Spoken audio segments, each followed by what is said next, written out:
Jesus Christ.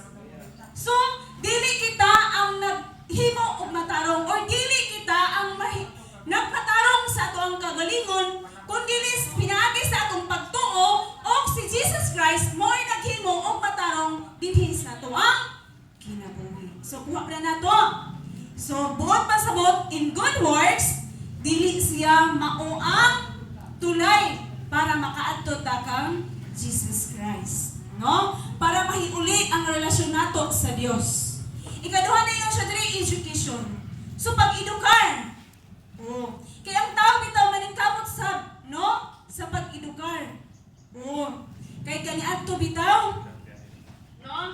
Kaniadto bitaw ang mga sa una pa gyud sa wala pa ang napulo ka sugo, no, ni abot.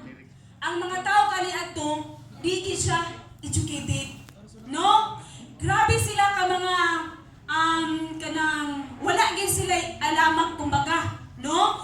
Bisan maghimo sila krimen, maghimo sila og so grabe na ang mga panghitabo natong na wala pa nahatag ang napulo ka sugo.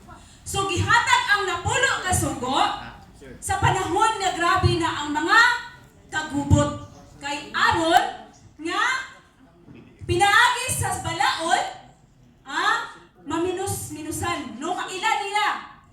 Pero sa diha nga nahatag ang balaod, mga kaisunan, diha na pod nagkagarabi ang sala. Kuha ba nato na? Okay. So, kaya naaman ang balaod, no?